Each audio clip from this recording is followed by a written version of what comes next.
Good morning.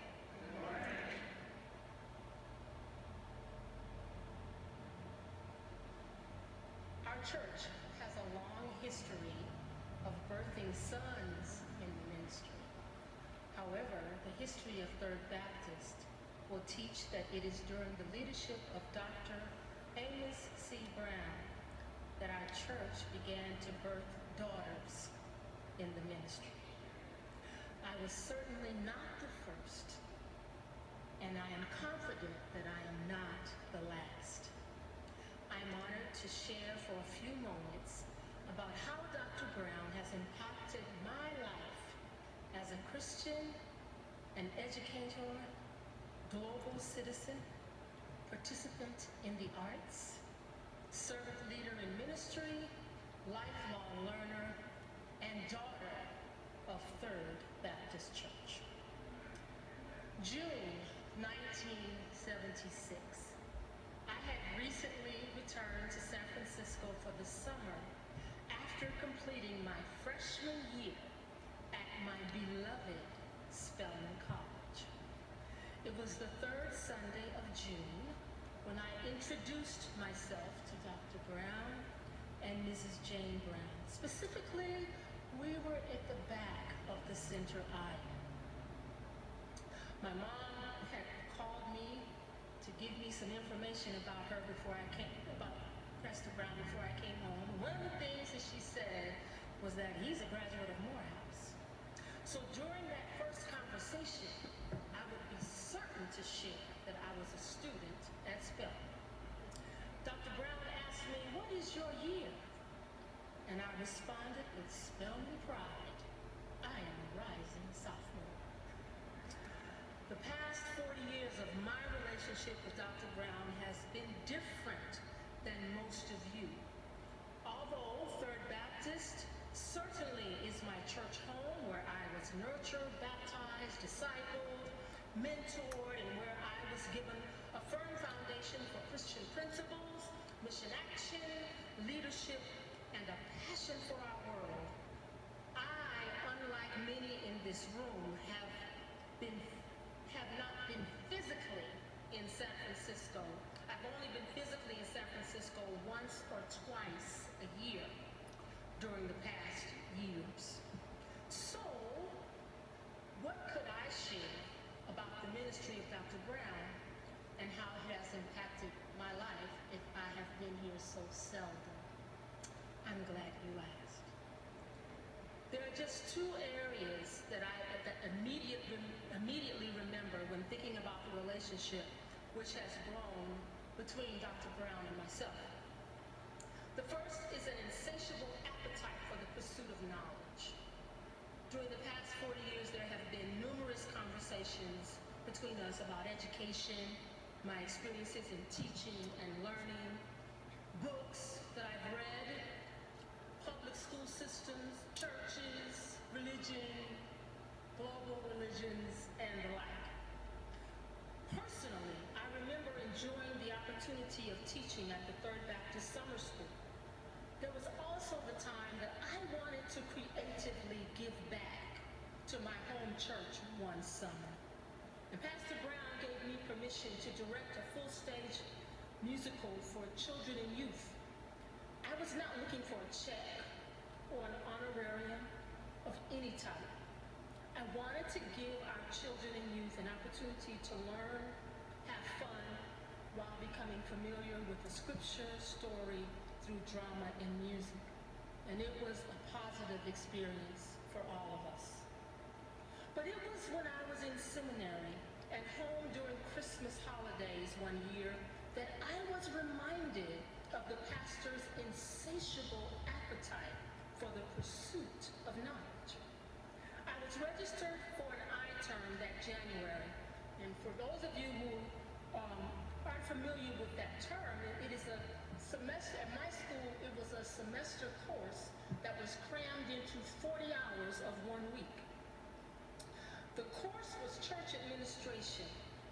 We had to submit an extensive annotated bibliography and a research paper on day one.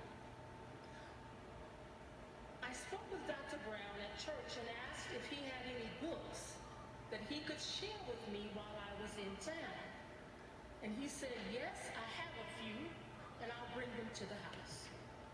On Christmas Day, Dr. Brown came to the door with 2 huge boxes filled with books focusing on church administration.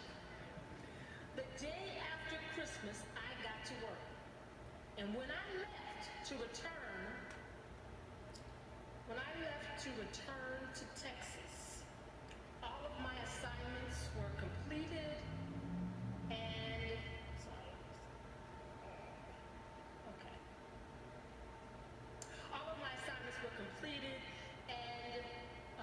the course ended with me receiving an A+.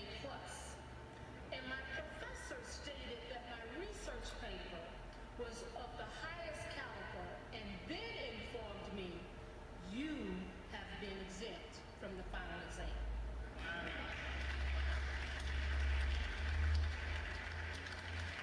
The second and final area significant in my relationship with Dr. Brown is pastoral care. It is the misunderstanding of the congregant that a pastor simply provides a sermon each Sunday.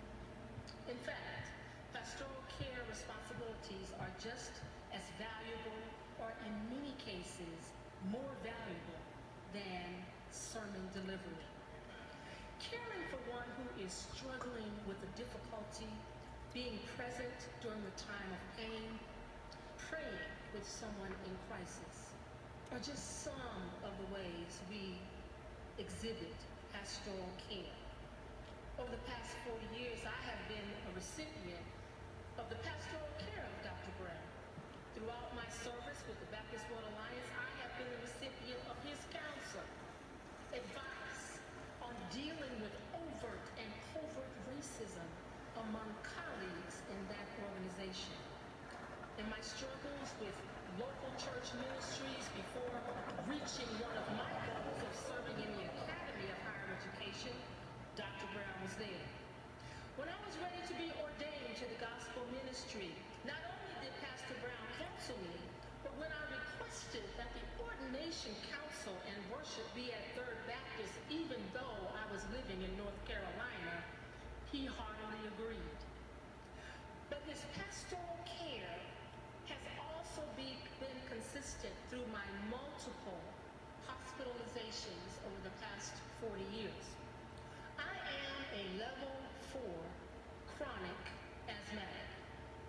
Hospitalizations for me are currently over 35, with 4 of those being pulmonary arrests. Now, you would think a pastor with a congregation and a family would not have time to phone me in the hospital, and I wasn't even in his state. But I cannot think of one time when hospitalized in Texas or North Carolina that the phone did not ring with his voice on the other side, asking about the status of my health, and then lecturing me about doing so much and not resting enough. My last hospitalization was not asthma related. In fact, I was preaching here in this pulpit the Sunday before Thanksgiving some years ago with a nagging stomach pain. I preached, the pain didn't stop. The next day, my mom took me to the hospital where I was informed that my appendix had ruptured and I was on my way to surgery. Now, during this time, Pastor Brown was also recovering and was not supposed to be driving. But I looked up in my hospital room from my bed, and there was Dr. Brown standing at the foot of my bed asking me, how are you feeling? Ministering through a biblically sound sermon is absolutely necessary, but ministering through a personal touch, pastoral care, is just as important, and in some cases, more important. In comparison with many of you, I have not heard many sermons from Dr. Brown. But as a daughter of this ministry, I have seen a number of sermons which have impacted my life and my ministry. So I agree with Edgar A. Guest. I'd rather see a sermon than hear one any day. I'd rather one should walk with me than merely tell the way. The eye is a better pupil, more willing than the ear. Fine counsel is confusing, but an example is always clear. And the best of all the preachers are the men and women who live their creeds. For to see good put in action is what everybody